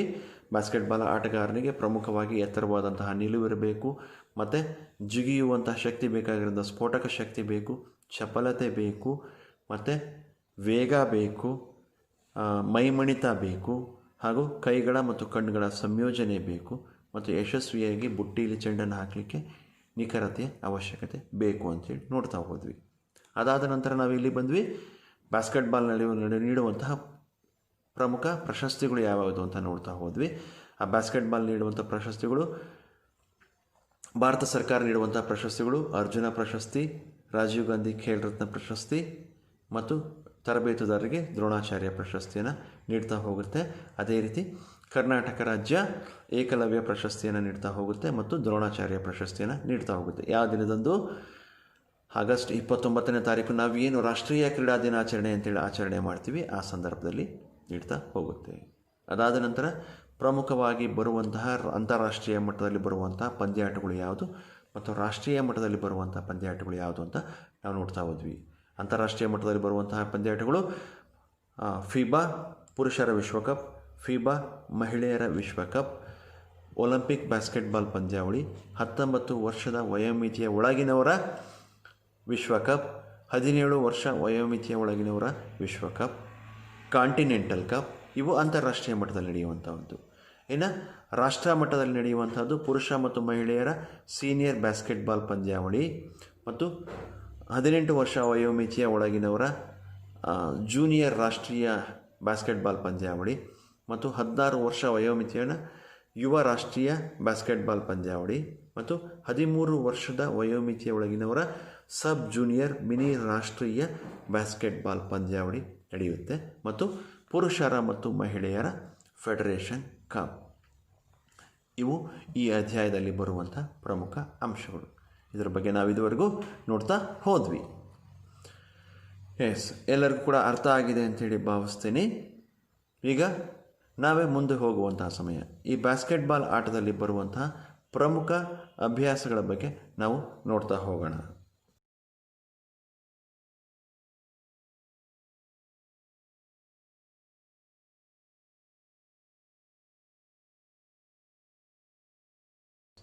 ಹಾಗಾದರೆ ನಾವು ಈಗ ಬಾಸ್ಕೆಟ್ಬಾಲ್ ಈ ಅಧ್ಯಾಯವನ್ನು ಇದುವರೆಗೂ ಏನು ನೋಡಿದ್ವಿ, ಈ ಅಧ್ಯಾಯದಲ್ಲಿ ಬರುವಂತಹ ಅಭ್ಯಾಸಗಳ ಬಗ್ಗೆ ನೋಡ್ತಾ ಹೋಗೋಣವಾ? ಹಾಗಾದರೆ ಅಭ್ಯಾಸಗಳಲ್ಲಿ ಮೊದಲನೇದು, ಬಿಟ್ಟ ಸ್ಥಳಗಳನ್ನು ಸೂಕ್ತ ಪದಗಳಿಂದ ಭರ್ತಿ ಮಾಡಿರಿ. ಅದರಲ್ಲಿ ಮೊದಲನೇದು, ಸ್ಕ್ರೀನಿಂಗ್ ಎಂದರೆ ಆಟಗಾರನ ಚಲನೆಗೆ ಡ್ಯಾಶ್ ನಿಲ್ಲುವುದು. ಸ್ಕ್ರೀನಿಂಗ್ ಎಂದರೆ ಆಟಗಾರನ ಚಲನೆಗೆ ಡ್ಯಾಶ್ ನಿಲ್ಲುವುದು. ಯಾರು ಹೇಳ್ತೀರಾ? Very good. ಸ್ಕ್ರೀನಿಂಗ್ ಎಂದರೆ ಆಟಗಾರನ ಚಲನೆಗೆ ಅಡ್ಡವಾಗಿ ನಿಲ್ಲುವುದು. ಉತ್ತರ ಅಡ್ಡವಾಗಿ ನಿಲ್ಲುವುದು. ಎರಡನೇ ಪ್ರಶ್ನೆಗೆ ಹೋಗೋಣ. ಹಾಗಾದರೆ, ತನಗೆ ನಿಗದಿಪಡಿಸಿದ ವಲಯದಲ್ಲಿ ಡ್ಯಾಶನ್ನು ಅನುಸರಿಸುತ್ತಾ ಚಲಿಸುವನು. ತನಗೆ ನಿಗದಿಪಡಿಸಿದ ಸ್ಥಳದಲ್ಲಿ ಡ್ಯಾಶನ್ನು ಅನುಸರಿಸುತ್ತಾ ಚಲಿಸುವನು. ಏನನ್ನು ಅನುಸರಿಸ್ತೀವಿ? ಅಲ್ಲಿಗೆ ಆಟಗಾರನನ್ನು ಅನುಸರಿಸ್ತೀವೋ ಅಥವಾ ಚೆಂಡನ್ನು ಅನುಸರಿಸ್ತೀವೋ? Very good. ಚೆಂಡನ್ನು ಅನುಸರಿಸುತ್ತಾ ಚಲಿಸುವನು. ನಿಗದಿಪಡಿಸಿದ ವಲಯದಲ್ಲಿ ಚೆಂಡನ್ನು ಅನುಸರಿಸುತ್ತಾ ಚಲಿಸುವನು. ಉತ್ತರ ಚೆಂಡನ್ನು. ಮೂರನೇ ಪ್ರಶ್ನೆಗೆ ಹೋಗೋಣ. ಚೆಂಡು ಬುಟ್ಟಿಯೊಳಗೆ ಯಶಸ್ವಿಯಾಗಿ ತೂರಿ ಅಂಕ ಗಳಿಸಲು ಕಣ್ಣು ಮತ್ತು ಕೈಗಳ ಡ್ಯಾಶ್ ಅವಶ್ಯಕ. ಇನ್ನೊಂದ್ಸರಿ ಕ್ವಶನ್ ಹೇಳ್ತೀನಿ. ಚೆಂಡನ್ನು ಬುಟ್ಟಿಯೊಳಗೆ ಯಶಸ್ವಿಯಾಗಿ ತೂರಿ ಅಂಕ ಗಳಿಸಲು ಕಣ್ಣುಗಳ ಹಾಗೂ ಕೈಗಳ ಡ್ಯಾಶ್ ಅವಶ್ಯಕ. ಏನವಶ್ಯಕ? Very good. ಸಂಯೋಜನೆ. ಚೆಂಡನ್ನು ಬಾಸ್ಕೆಟ್ ಮಾಡ್ಬೇಕಾದ್ರೆ ತನ್ನ ಕಣ್ಣು ಎಲ್ಲಿದೆ, ಯಾವ ದೃಷ್ಟಿಯಲ್ಲಿದೆ, ಆ ದೃಷ್ಟಿಯ ಪ್ರಕಾರವಾಗಿ ಚೆಂಡನ್ನು ಹಾಕಿದರೆ ಬಾಸ್ಕೆಟ್ ಆಗುತ್ತೋ ಇಲ್ವೋ ಅಂತದಕ್ಕೆ ಬೇಕಾಗಿರೋದ್ರಿಂದ ಕಣ್ಣು ಮತ್ತು ಕೈಗಳ ಸಂಯೋಜನೆ. ಉತ್ತರ ಸಂಯೋಜನೆ. ಮುಂದಿನ ಪ್ರಶ್ನೆ ಹೋಗೋಣ. ಯಶಸ್ವಿಯಾಗಿ ಚೆಂಡನ್ನು ಬುಟ್ಟಿಯೊಳಗೆ ಹಾಕಿ ಅಂಕ ಗಳಿಸಲು ಡ್ಯಾಶ್ ಬೇಕಾಗಿರುತ್ತದೆ. ಗುಣಲಕ್ಷಣಗಳಲ್ಲಿ ಬರುವಂಥದ್ದು ಇದೆಲ್ಲ. ಯಶಸ್ವಿಯಾಗಿ ಚೆಂಡನ್ನು ಬುಟ್ಟಿಯೊಳಗೆ ಹಾಕಿ ಅಂಕ ಗಳಿಸಲು ಡ್ಯಾಶ್ ಬೇಕಾಗಿರುತ್ತದೆ. ಏನು ಬೇಕು? Very good. ನಿಖರತೆ. ತಾನು ಎಸೆದಂತಹ ಚೆಂಡು ಸರಿಯಾಗಿ ಬಾಸ್ಕೆಟ್ನಲ್ಲಿ ಹೋಗುವಂಥದ್ದನ್ನು, ಶಕ್ತಿಯನ್ನು ಬಳಸುವಂಥದ್ದಕ್ಕೆ ಅಷ್ಟೇ ನಿಖರವಾಗಿ ಬೇಕಾದಂಥ ಶಕ್ತಿ ಮತ್ತು ಚಾಣಾಕ್ಷತೆಯನ್ನು ಬಳಸಬೇಕಾಗಿರೋದ್ರಿಂದ ಉತ್ತರ ಏನು? ನಿಖರತೆ. ಯಶಸ್ವಿಯಾಗಿ ಚೆಂಡನ್ನು ಬುಟ್ಟಿಯೊಳಗೆ ಯಶಸ್ವಿ ಆಗಲಿಕ್ಕೆ ಏನು ಬೇಕು? Very good. ನಿಖರತೆ ಬೇಕು. ಮುಂದೆ ಹೋಗ್ತಾ ಹೋಗೋಣ. ಎರಡನೇ ಭಾಗದಲ್ಲಿ ಬಿಟ್ಟಿರುವ ಸ್ಥಳಗಳಲ್ಲಿ ನೀಡಿರುವ ಆಯ್ಕೆಗಳಲ್ಲಿ ಸೂಕ್ತ ಉತ್ತರವನ್ನು ಆಯ್ಕೆ ಮಾಡಿ ಬರೆಯಿರಿ. ಬಿಟ್ಟಿರುವ ಸ್ಥಳಗಳಲ್ಲಿ ನೀಡಿರುವ ಆಯ್ಕೆಗಳಲ್ಲಿ ಸೂಕ್ತ ಉತ್ತರವನ್ನು ಆಯ್ಕೆ ಮಾಡಿ ಬರೆಯಿರಿ. ಉತ್ತರಗಳನ್ನ ಕೊಟ್ಟಿದ್ದಾರೆ. ಬಹು ಆಯ್ಕೆಯ ಪ್ರಶ್ನೆ ಲೆಕ್ಕದಲ್ಲಿದು ನೋಡ್ತಾ ಹೋಗ್ತೀರಾ? ಒಂದನೇದು, ಸಾಮಾನ್ಯವಾಗಿ ಡ್ಯಾಶ್ ನಿಲುವು ಬಾಸ್ಕೆಟ್ಬಾಲ್ ಆಟಗಾರನಿಗೆ ಅವಶ್ಯಕವಾಗಿರುತ್ತದೆ. ಸಾಮಾನ್ಯವಾಗಿ ಡ್ಯಾಶ್ ನಿಲುವು ಬಾಸ್ಕೆಟ್ಬಾಲ್ ಆಟಗಾರನಿಗೆ ಅವಶ್ಯಕವಾಗಿ ಬೇಕಾಗಿರ್ತದೆ? ಉತ್ತರವನ್ನು ಕೊಟ್ಟಿದ್ದಾರೆ ಕೆಳಗಡೆ. ಎತ್ತರವಾದಂತಹ ನಿಲುವು, ಕುಳ್ಳ, ದಪ್ಪ, ತೆಳ್ಳನೆ. ಸರಿಯಾದಂಥ ಉತ್ತರ ಯಾವುದಂಗಾದ್ರೆ ಎತ್ತರವಾದಂತಹ ನಿಲುವು. ಸಾಮಾನ್ಯವಾಗಿ ಎತ್ತರವಾದಂತಹ ನಿಲುವು ಬಾಸ್ಕೆಟ್ಬಾಲ್ ಆಟಗಾರನಿಗೆ ಅವಶ್ಯಕವಾಗಿ ಬೇಕಾಗಿರುತ್ತದೆ. ಎರಡನೇ ಪ್ರಶ್ನೆಗೆ ಹೋಗೋಣ. ಅಂಕಣದ ದೂರವನ್ನು ಕಡಿಮೆ ಸಮಯದಲ್ಲಿ ಕ್ರಮಿಸಲಿಕ್ಕೆ ಡ್ಯಾಶ್ ಅವಶ್ಯಕ. ಅಂಕಣದ ದೂರವನ್ನು ಕಡಿಮೆ ಸಮಯದಲ್ಲಿ ಕ್ರಮಿಸಲಿಕ್ಕೆ ಡ್ಯಾಶ್ ಅವಶ್ಯಕ. ಉತ್ತರಗಳಿದೆ ಇಲ್ಲಿ. ಕಷ್ಟ ಸಹಿಷ್ಣುತೆ, ವೇಗ, ಚಪಲತೆ, ಸಂಯೋಜನೆ. ಹಾಗಾದರೆ ಸರಿಯಾದಂಥ ಉತ್ತರ ಯಾವುದು? Very good. ವೇಗದ ಅಂಕಣವನ್ನು ಬೇಗ ಕಡಿಮೆ ಸಮಯದಲ್ಲಿ ಕ್ರಮಿಸಲಿಕ್ಕೆ ವೇಗದ ಅವಶ್ಯಕತೆ ಇದೆ. ಮುಂದಿನ ಮೂರನೇ ಪ್ರಶ್ನೆಗೆ ಹೋಗೋಣ. ನಿರ್ಬಂಧಿತ ಏರಿಯಾದ ಮೇಲ್ಭಾಗದಲ್ಲಿ ನಿಂತು ಎದುರಾಳಿಗಳನ್ನು ತಪ್ಪಿಸಿ ಬ್ಯಾಸ್ಕೆಟ್ ಮಾಡಲಿಕ್ಕೆ ಸಹಕಾರಿಯಾಗುವಂತೆ ಚೆಂಡನ್ನು ನೀಡುವುದಕ್ಕೆ ಡ್ಯಾಶ್ ಎನ್ನುತ್ತಾರೆ. ನಿರ್ಬಂಧಿತ ಏರಿಯಾದ ಮೇಲ್ಭಾಗದಲ್ಲಿ ನಿಂತು ಎದುರಾಳಿಗಳನ್ನು ತಪ್ಪಿಸಿ ಬ್ಯಾಸ್ಕೆಟ್ ಆಗುವ ರೀತಿ ಸಹಕಾರಿಯಾಗಿ ಚೆಂಡನ್ನು ನೀಡುವುದಕ್ಕೆ ಡ್ಯಾಶ್ ಎನ್ನುತ್ತೇವೆ. ಉತ್ತರಗಳಿದೆ. Fast break, post play, high post play, screening. ಯಾವುದಾಗಾದ್ರೆ ಹೈ ಪೋಸ್ಟ್ ಪ್ಲೇ. ಎತ್ತರವಾಗಿ ನಿರ್ಬಂಧಿತ ಏರಿಯಾದಲ್ಲಿ ಮೇಲ್ಭಾಗದಿಂದ ಕೊಡೋದಕ್ಕೆ ಇದನ್ನೇನಂತ ಕರಿತೀವಿ? High post play. ಹಾಗಾದ್ರೆ ಉತ್ತರ ಏನು? High post play. ನಾಲ್ಕನೇ ಪ್ರಶ್ನೆಗೆ ಹೋಗೋಣ. ಆಕ್ರಮಣಕಾರನು ರಕ್ಷಣಾತ್ಮಕ ಆಟಗಾರನು ಸೆಟ್ ಆಗುವ ಮುನ್ನ ಬ್ಯಾಸ್ಕೆಟ್ ಬಾಲನ್ನು ವೇಗವಾಗಿ ಮುಂದೆ ಸಾಗಿಸುವುದಕ್ಕೆ ಡ್ಯಾಶ್ ಎನ್ನುವರು. ಆಕ್ರಮಣಕಾರನು ರಕ್ಷಣಾತ್ಮಕ ಆಟಗಾರನು ಸೆಟ್ ಆಗುವ ಮುನ್ನ ಬ್ಯಾಸ್ಕೆಟ್ ಬಾಲನ್ನು ವೇಗವಾಗಿ ಮುಂದೆ ಸಾಗಿಸುವುದಕ್ಕೆ ಏನಂತ ಕರಿತೀವಿ? ಇಲ್ಲಿ ಉತ್ತರವನ್ನು ಕೊಟ್ಟಿದ್ದಾರೆ. Post play, high post play, fast break ಎಲ್ಲ ಕೊಟ್ಟಿದ್ದಾರೆ. ವಲಯ ರಕ್ಷಣೆ. ಹಾಗಾದರೆ ಸರಿಯಾದಂಥ ಉತ್ತರ ಯಾವುದು? Very good. Fast break. ಆಕ್ರಮಣಕಾರನು ರಕ್ಷಣಾತ್ಮಕ ಆಟಗಾರನು ಸೆಟ್ ಆಗುವ ಮುನ್ನ ಚೆಂಡನ್ನು ಬ್ಯಾಸ್ಕೆಟ್ ಬಾಲನ್ನು ವೇಗವಾಗಿ ತೆಗೆದುಕೊಂಡು ಮುಂದೆ ಸಾಗುವುದಕ್ಕೆ ನಾವೇಂತ ಕರಿತೀವಿ? ಫಾಸ್ಟ್ ಬ್ರೇಕ್ ಅಂತೇಳಿ ಕರಿತೀವಿ. ಇದಿಷ್ಟು ಬಿಟ್ಟ ಸ್ಥಳಗಳನ್ನು ಭರ್ತಿ ಮಾಡಿರಿ ಮತ್ತು ಸೂಕ್ತ ಪದಗಳಿಂದ ಆಯ್ಕೆ ಮಾಡಿರುವಂಥ 2 ಬಹು ಆಯ್ಕೆ ಪ್ರಶ್ನೆಗಳನ್ನ ನೋಡ್ತಾ ಹೋದ್ವಿ. ಇನ್ನು ಮುಂದೆ ಕೆಳಗಿನ ಪ್ರಶ್ನೆಗಳಿಗೆ ಉತ್ತರಿಸಿ, ಇದನ್ನು ನಾವು ನೋಡ್ತಾ ಹೋಗೋಣ. ಹಾಗಾದರೆ ಕೆಳಗಿನ ಪ್ರಶ್ನೆಗಳಿಗೆ ಉತ್ತರಿಸಿ ಸಂಕ್ಷಿಪ್ತವಾಗಿ ಇದನ್ನು ನೋಡ್ತಾ ಹೋಗೋದಾದರೆ, ಮೊದಲನೇದಾಗಿ ಬಾಸ್ಕೆಟ್ಬಾಲ್ ಆಟದಲ್ಲಿ ಎಷ್ಟು ವಿಧದ ತಂತ್ರಗಳಿದೆ? ಬಾಸ್ಕೆಟ್ಬಾಲ್ ಆಟದಲ್ಲಿ ಎಷ್ಟು ವಿಧವಾದಂತಹ ತಂತ್ರಗಳು ಇದೆ? ನಿಮ್ಮೆಲ್ಲರಿಗೂ ಕೂಡ ಹೇಳಿದೆ, ಬಾಸ್ಕೆಟ್ಬಾಲ್ ಆಟದಲ್ಲಿ 2 ರೀತಿಯಾದಂತಹ ತಂತ್ರಗಳಿದೆ. ಒಂದು ರಕ್ಷಣಾತ್ಮಕ ತಂತ್ರ, ಮತ್ತೊಂದು ಆಕ್ರಮಣಕಾರಿ ತಂತ್ರ. ಹಾಗಾದರೆ ಆಕ್ರಮಣಕಾರಿ ತಂತ್ರಗಳಲ್ಲಿ ಬರುವಂಥದ್ದು ಯಾವುದು? ಸ್ಕ್ರೀನಿಂಗ್. Very good. ಸ್ಕ್ರೀನಿಂಗನ್ನು ವಿಸ್ತರಿಸಿ ಬರಿಬೇಕು ನೀವು. ಸ್ಕ್ರೀನಿಂಗ್ ಆಗಿರ್ಬೋದು, ಮತ್ತು ಪೋಸ್ಟ್ ಪ್ಲೇನಲ್ಲಿ ಮತ್ತು ಹೈ ಪೋಸ್ಟ್ ಪ್ಲೇ ಮತ್ತು ಲೋ ಪೋಸ್ಟ್ ಪ್ಲೇ ಮತ್ತು ಫಾಸ್ಟ್ ಬ್ರೇಕ್. ಇವು ಬಾಸ್ಕೆಟ್ಬಾಲ್ನಲ್ಲಿ ಬರುವಂತಹ ಪ್ರಮುಖ ಆಕ್ರಮಣಕಾರಿ ತಂತ್ರಗಳಾದರೆ, ರಕ್ಷಣಾತ್ಮಕ ತಂತ್ರಗಳು ಯಾವ್ಯಾವುದು? ಝೋನಲ್ ಡಿಫೆನ್ಸ್, ವಲಯ ರಕ್ಷಣೆ, ಝೋನಲ್ ಡಿಫೆನ್ಸ್ ಮತ್ತು ವ್ಯಕ್ತಿಯ ರಕ್ಷಣೆ, ಮ್ಯಾನ್ ಟು ಮ್ಯಾನ್ ಡಿಫೆನ್ಸ್. ಇವಿಷ್ಟು 2 ತಂತ್ರಗಳು. ಒಂದನೇದು ಯಾವುದು? ಆಕ್ರಮಣಕಾರಿ ತಂತ್ರಗಳು. ಬಾಸ್ಕೆಟ್ಬಾಲ್ನಲ್ಲಿ 2 ವಿಧದ ತಂತ್ರಗಳಿದ್ದಾವೆ. ಒಂದನೇದು ಆಕ್ರಮಣಕಾರಿ ತಂತ್ರ, ಮತ್ತೊಂದು ರಕ್ಷಣಾತ್ಮಕ ತಂತ್ರ. ಅದರಲ್ಲಿ ಬರುವಂಥದ್ದು ಯಾವುದ್ಯಾವುದು ಅಂತ ಹೇಳ್ತಾ ಹೋದೆ. ಮುಂದಿನ ಪ್ರಶ್ನೆಗೆ ಹೋಗೋಣ. ಹಾಗಾದರೆ ಬಾಸ್ಕೆಟ್ಬಾಲ್ ಆಟದಲ್ಲಿ ಪೋಸ್ಟ್ ಪ್ಲೇ ಎಂದರೇನು? ಬಾಸ್ಕೆಟ್ಬಾಲ್ ಆಟದಲ್ಲಿ ಪೋಸ್ಟ್ ಪ್ಲೇ ಎಂದರೆ ಏನು? ನೋಡ್ತಾ ಹೋಗೋಣ. ನಿರ್ಬಂಧಿತ ಏರಿಯಾದ ಮೇಲೆ ನಿಂತುಬಿಟ್ಟು ತನ್ನ ತಂಡದ ಸದಸ್ಯರಿಗೆ ಎದುರಾಳಿ ತಂಡದವರಿಂದ ತಪ್ಪಿಸಿ ಯಶಸ್ವಿಯಾಗಿ ಬಾಸ್ಕೆಟ್ಬಾಲ್ ಮಾಡೋದಕ್ಕೆ ರೀತಿಯಲ್ಲಿ ಆಗುವಂಥದ್ದು ಸಹಕಾರಿಯಾಗಿ ನೀಡೋದಕ್ಕೆ ಹೈ ಪೋಸ್ಟ್ ಪ್ಲೇ ಅಂತೇಳಿ ಕರಿತೀವಿ.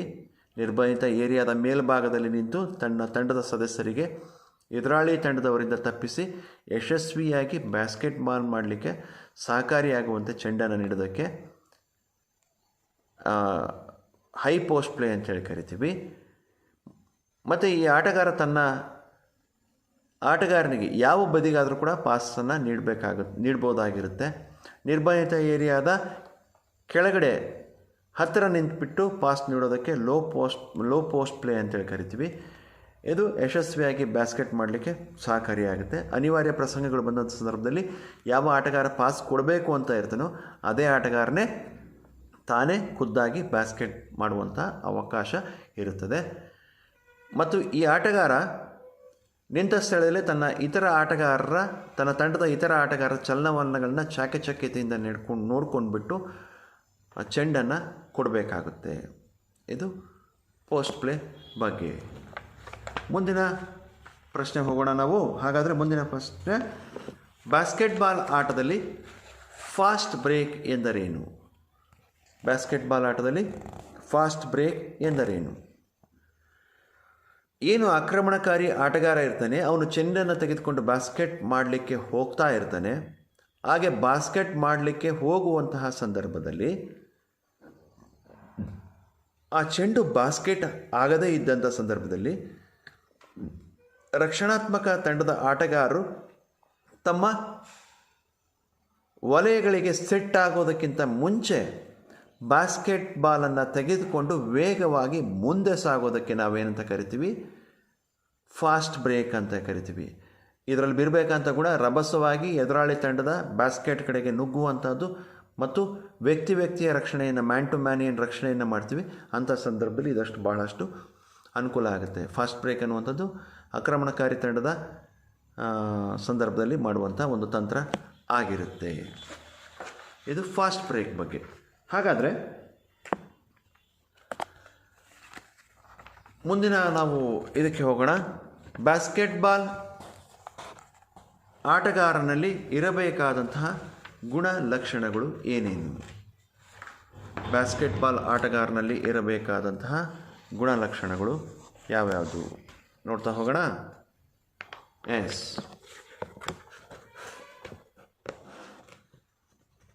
ನೋಡ್ತಾ ಹೋಗೋಣ. ಹಾಗಾದರೆ ಬಾಸ್ಕೆಟ್ಬಾಲ್ನಲ್ಲಿ ಆಡುವಂತಹ ಆಟಗಾರನಲ್ಲಿ ಇರಬೇಕಂತ ಪ್ರಮುಖ ಗುಣಲಕ್ಷಣಗಳು. ಬಾಲ್ನಲ್ಲಿ ಇರುವಂತಹ ಆಟಗಾರ ಏನಿರ್ತಾನೆ ಅವನು ಎತ್ತರವಾದಂತಹ ನಿಲುವನ್ನು ಹೊಂದಿರಬೇಕು.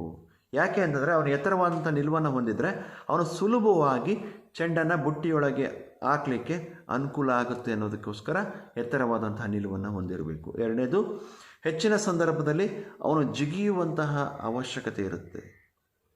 ತುಂಬ ಜಂಪ್ ಮಾಡಿಬಿಟ್ಟು ಬಾಸ್ಕೆಟ್ ಮಾಡುವಂತಹ ಅವಶ್ಯಕತೆ ಇರೋದ್ರಿಂದ ಸ್ಫೋಟಕ ಶಕ್ತಿ, ಜಿಗಿಲಿಕ್ಕೆ ಅತಿ ಎತ್ತರದಲ್ಲಿ ಜಿಗಿಯುವಂತಹ ಶಕ್ತಿ ಬೇಕಾಗಿರೋದ್ರಿಂದ ಸ್ಫೋಟಕ ಶಕ್ತಿಯ ಸಾಮರ್ಥ್ಯದ ಅವಶ್ಯಕತೆ ಇದೆ. ಎತ್ತರವಾದಂತಹ ನಿಲುವಿರಬೇಕು ಮತ್ತು ಸ್ಫೋಟಕ ಸಾಮರ್ಥ್ಯ ಇರಬೇಕು. ಮತ್ತೊಂದು ಗುಣ, ಎದುರಾಳಿಗಳ ಚಲನವಲನಕ್ಕೆ ಅನುಗುಣವಾಗಿ ಚೆಂಡನ್ನು ಪಾಸ್ ಮಾಡಬೇಕು ಮತ್ತು ಚೆಂಡನ್ನು ಹಿಡ್ಕೊಳ್ಬೇಕು ಮತ್ತು ಎದುರಾಳಿ ತಂಡದವರ ಚಲನವಲನಗಳನ್ನು ಸೂಕ್ಷ್ಮವಾಗಿ ಏನು ಅಬ್ಸರ್ವನ್ನು ಮಾಡಿಬಿಟ್ಟು ಅದಕ್ಕೆ ತಕ್ಕ ರೀತಿಯಲ್ಲಿ ತನ್ನ ಚಲನವಲನಗಳನ್ನ ಬದಲಾಯಿಸ್ಕೊಳ್ಬೇಕಾಗಿರೋದ್ರಿಂದ ಬಾಸ್ಕೆಟ್ಬಾಲ್ ಆಟಗಾರನಲ್ಲಿ ಪ್ರಮುಖವಾಗಿ ಚಪಲತೆಯ ಅವಶ್ಯಕತೆ ಇದೆ. ಚಪಲತೆಯ ಅವಶ್ಯಕತೆ ಬೇಕು. ಅಂಕಣವನ್ನು ಅತಿ ಕಡಿಮೆ ಸಮಯದಲ್ಲಿ ಆಕ್ರಮಿಸಲಿಕ್ಕೆ, ಮುಂದೆ ಹೋಗಲಿಕ್ಕೆ, ಕ್ರಮಿಸಲಿಕ್ಕೆ ವೇಗದ ಅವಶ್ಯಕತೆ ಇದೆ. ಬಹಳಷ್ಟು ಫಾಸ್ಟಾಗಿ ಓಡುವಂಥ ಸಾಮರ್ಥ್ಯ ಬೇಕಾಗಿರುತ್ತೆ. ಮತ್ತು ಚೆಂಡನ್ನು ಪಾಸ್ ಮಾಡುವಂಥ ಸಂದರ್ಭದಲ್ಲಿ ಆಗಿರ್ಬೋದು, ಚೆಂಡನ್ನು ಹಿಡಿಯುವಂತಹ ಸಂದರ್ಭದಲ್ಲಿ ಆಗಿರ್ಬೋದು, ಮೈಯನ್ನು ಯಾವ ಥರನಾದರೂ ಕೂಡ ಚಾಚಬೇಕಾಗಿರೋದ್ರಿಂದ, ಬಗ್ಗಬೇಕಾಗಿರೋದ್ರಿಂದ ಪ್ರಮುಖವಾಗಿ ಅವನಿಗೆ ಮೈ ಮಣಿತದ ಅವಶ್ಯಕತೆ ಇದೆ.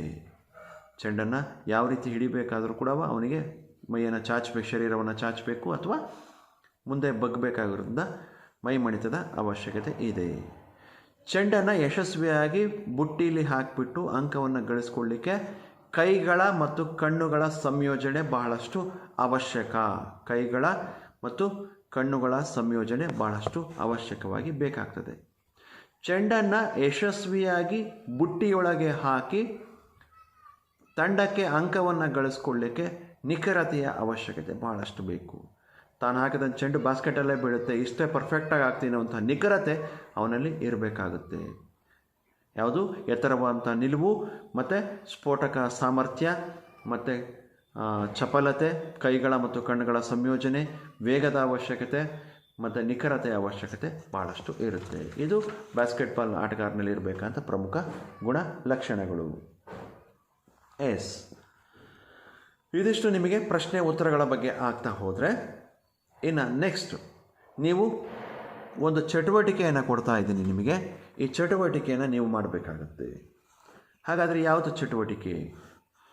ರಾಷ್ಟ್ರೀಯ ಮತ್ತು ಅಂತಾರಾಷ್ಟ್ರೀಯ ಬಾಸ್ಕೆಟ್ಬಾಲ್ ಕ್ರೀಡಾಪಟುಗಳ ಭಾವಚಿತ್ರವನ್ನು ಮತ್ತು ಅವರ ಮಾಹಿತಿಯನ್ನು ಸಂಗ್ರಹಿಸಬೇಕು. ಬಾಸ್ಕೆಟ್ಬಾಲ್ ಆಟಗಾರರು ಏನಿದ್ದಾರೆ, ರಾಷ್ಟ್ರಮಟ್ಟದ ಆಟಗಾರರಾಗಿರ್ಬೋದು ಅಥವಾ ಅಂತಾರಾಷ್ಟ್ರೀಯ ಮಟ್ಟದ ಆಟಗಾರರಾಗಿರ್ಬೋದು, ಅವರ ಒಂದು ಭಾವಚಿತ್ರವನ್ನು ಸಂಗ್ರಹಿಸಬೇಕು. ಆ ಭಾವಚಿತ್ರವನ್ನು ಸಂಗ್ರಹಿಸಿಬಿಟ್ಟು ಸಾಧ್ಯವಾದಷ್ಟು ಅವರ ಮಾಹಿತಿಯನ್ನು ಕಲೆ ಹಾಕಬೇಕು. ಅವರ ಮಾಹಿತಿಯನ್ನು ಕಲೆ ಹಾಕಿ ಒಂದು ಚಟುವಟಿಕೆಯನ್ನು ಮಾಡಬೇಕು. ಇದು ನಿಮಗೆ ಇವತ್ತು ಕೊಡ್ತಾ ಇರುವಂತಹ ಚಟುವಟಿಕೆ ಆಗಿರುತ್ತೆ. ಇದಿಷ್ಟು ಇದುವರೆಗೂ ನೀವು ನೋಡಿದಂತಹದ್ದು ಬಾಸ್ಕೆಟ್ಬಾಲ್ ಆಟದಲ್ಲಿ ಬರುವಂತಹ ತಂತ್ರಗಳು ಯಾವುದು ಮತ್ತು ಬಾಸ್ಕೆಟ್ಬಾಲ್ ಆಟಗಾರನಲ್ಲಿ ಇರಬೇಕಾದಂತಹ ಗುಣಲಕ್ಷಣಗಳು ಏನು, ಮತ್ತು ಬಾಸ್ಕೆಟ್ಬಾಲ್ ಆಟದಲ್ಲಿ ಬರುವಂತಹ ಪ್ರಶಸ್ತಿಗಳು ಯಾವುವು ನಮ್ಮ ರಾಷ್ಟ್ರ ಮಟ್ಟದಲ್ಲಿ ನೀಡುವಂತಹದ್ದು ಮತ್ತು ಅಂತಾರಾಷ್ಟ್ರೀಯ ಮಟ್ಟದಲ್ಲಿ ಮತ್ತು ರಾಷ್ಟ್ರ ಮಟ್ಟದಲ್ಲಿ ನಡೆಯುವಂತಹ ಪಂದ್ಯಾಟಗಳ ಬಗ್ಗೆ ನೋಡ್ತಾ ಹೋದ್ವಿ. ಮತ್ತು ಅದೇ ರೀತಿ ನಾವು ಅಭ್ಯಾಸಗಳ ಬಗ್ಗೆ ನೋಡ್ತಾ ಹೋದ್ವಿ. ಮತ್ತು ಅಂತಿಮವಾಗಿ ನಿಮಗೆ ಒಂದು ಚಟುವಟಿಕೆಯನ್ನು ಕೂಡ ನೀಡಲಾಗಿದೆ. ಇದಿಷ್ಟು ಬಾಸ್ಕೆಟ್ಬಾಲ್ ಅಧ್ಯಾಯದ ಬಗ್ಗೆ. ಇದುವರೆಗೂ ನಾನು ಪಾಠ ಮಾಡಿರುವಂಥದ್ದು ಎಲ್ಲರೂ ಕೂಡ ಸರಿಯಾಗಿ ಅರ್ಥ ಮಾಡ್ಕೊಂಡಿದ್ದೀರಾ ಅಂತ ಹೇಳಿ ಭಾವಿಸ್ತೀನಿ. ಧನ್ಯವಾದಗಳು.